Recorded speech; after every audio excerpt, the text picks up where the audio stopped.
सुप्रभात। श्याम तेरे नजरिया जादू भरी, श्याम तेरी नजरिया जादू भरी। परम संत महात्मा श्याम बिहारी लाल जी साहब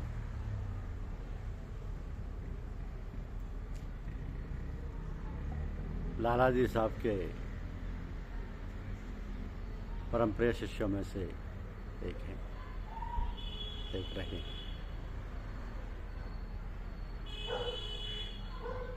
ऐसे महात्मा जिन्होंने अपने सर के बालों को तरतीब से रखने का कभी भी प्रयास ना किया हो, ना दाढ़ी को मुनासिब तवज्जो दी हो, ना अपने कमीज़ के ही बटन सलीके से लगाए हों, धोती भी ढीली डाली, वो भी हसीन कैसे हो सकता है। लेकिन एक निहायत हसीन परम संत महात्मा श्याम बिहारी लाल जी कहे जाते हैं। एक बार एक साहब ने परम संत महात्मा ब्रजमोहन लाल जी साहब से प्रश्न कर दिया कि भाई साहब, फकीर किसे कहते हैं? तो आपने इन प्रश्नकर्ता पर फौरन अपना प्रश्न कर दिया कि आप पहले ये बताइए कि हसीन किसे कहते हैं। अब आपके प्रश्न को सुनकर वे सज्जन चक्कर में पड़ गए कि क्या उत्तर दें, क्योंकि हुस्न का तो कोई पैमाना होता नहीं। उन्हें परेशानी में जानकर आपने ही अपने प्रश्न का उत्तर उन्हें दे दिया कि हसीन दूसरों को अपनी तरफ खींच लेता है, उसमें आकर्षण होता है। तो एक बार एक बादशाह अपने महल की खूबसूरत औरतों को लेकर लैला के पास पहुंचा, तथा उसने बड़े ही डांटते हुए शर्मा से कहा कि तू क्या अपने आप को खूबसूरत समझती है? देख खूबसूरत ये औरतें हैं। इस पर लैला ने बड़े ही संचित उत्तर दिया, संचित सा कहा कि आपके पास मजनू वाली नज़र नहीं है। यह हकीकत है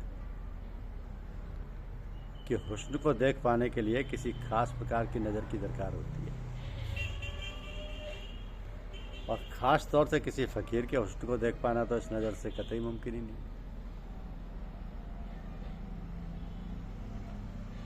उस नज़र की प्राप्ति अपने सतगुरुदेव के सत्संग से होती है।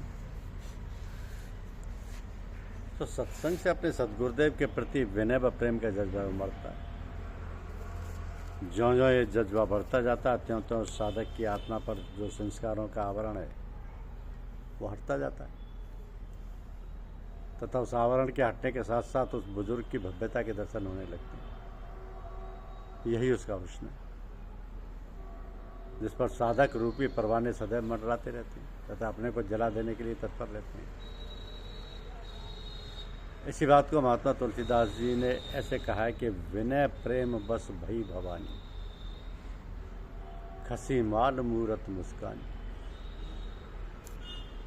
यानी अपने गुरु के प्रति विनय के प्रेम भाव के उदय होते ही आवरण रूपी माला हट जाती है, गुरुदेव की मूर्ति की भव्यता के दर्शन होने लगते हैं। इसी नज़र से पूज्यपाद लाला जी साहब ने अपने आडंबरहीन एक बूढ़े सदगुरुदेव सैयद मौलवी फजल अहमद खान रजी साहब का वो हुस्न देखा कि जिसे बयान कर पाना कतई मुमकिन नहीं। पूज्यपाद लाला जी साहब कहते हैं कि उसे अपने सतगुरुदेव की मनमोहक छवि को देखकर उन पर एक ऐसी बिजली गिरी कि संभव था कि उनके जीवन की लीला ही उस मनमोहनी छवि में सदैव के लिए विलीन हो जाती। परम संत महात्मा ओंकारनाथ जी फरमाते हैं कि जो उनमें दिखाई देता है वो महत्वपूर्ण नहीं है, जो उनके अंदर है उसे देखने का प्रयास करना चाहिए। तो महात्मा श्याम बिहारी लाल जी साहब स्वयं में निहायत ही शकील थे, और उनका सादा जीवन, सरल व्यवहार तथा साफ तथा छोटों के साथ भी बड़ों जैसा व्यवहार उनकी खूबसूरती में चार चांद लगा देता था। खूबसूरती केवल चेहरे तक ही सीमित रहने वाली चीज़ नहीं है। बहुत पहले की बात है, एक बार कासगंज से फतेहगढ़ जाना हुआ, गर्मी के दिन थे, 3rd क्लास में सफ़र करना था। उधर ट्रेन के सारे पंखे भी बंद थे। एक छोटे से कंपार्टमेंट में बैठे थे, उसमें ज़्यादा भीड़ नहीं थी, परंतु गर्मी के मारे बहाल बेहाल था। इतने में देखा कि एक हृष्टपुष्ट बहुत ही काले वर्ण वाला एक साधु, जिसके सर पर जटाओं का झुंड, बगल में अमृतशाला दबाए व झोला कंधे पर डाले हुए डब्बे में बैठने को घुसा। पहले ही गर्मी से परेशान थे, फिर ऊपर से इस हालत में देखकर विचार करने लगे कि ये साधु हमारे पास ना बैठे, परंतु वो हमारे ही पास बैठ गया। गर्मी और बढ़ गई।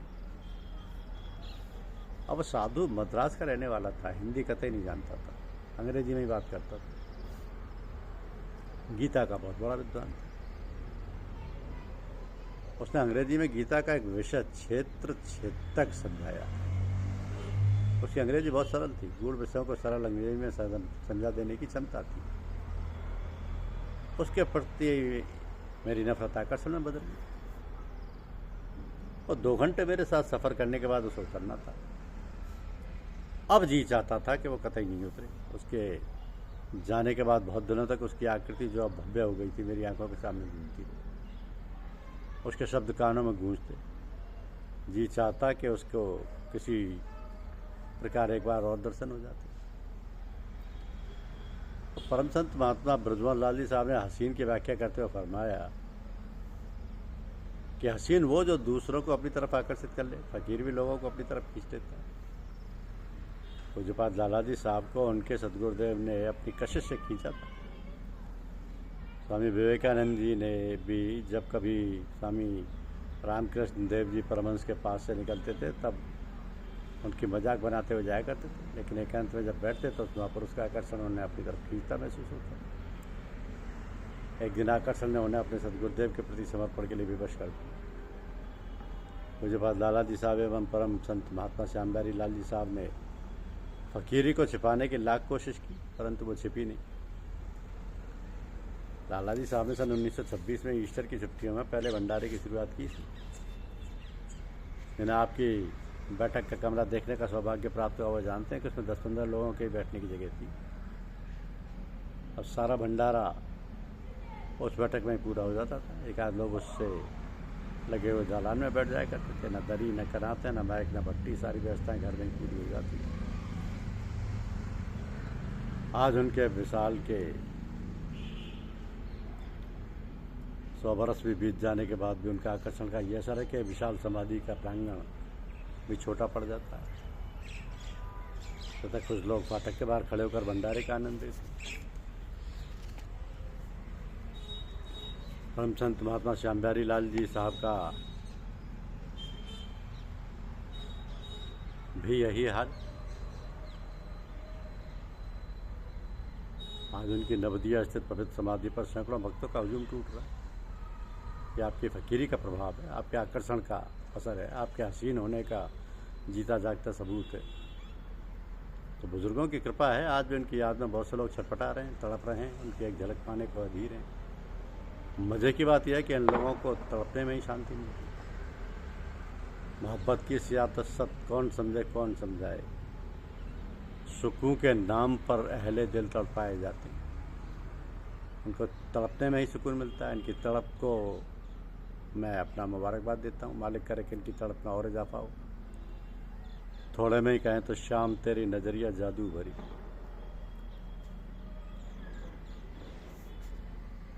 परम पूज्य बाबूजी साहब के पाक कदमों में सादर नमन करते हुए विराम देते हैं। YouTube चैनल को लाइक और सब्सक्राइब अवश्य कीजिए। धन्यवाद।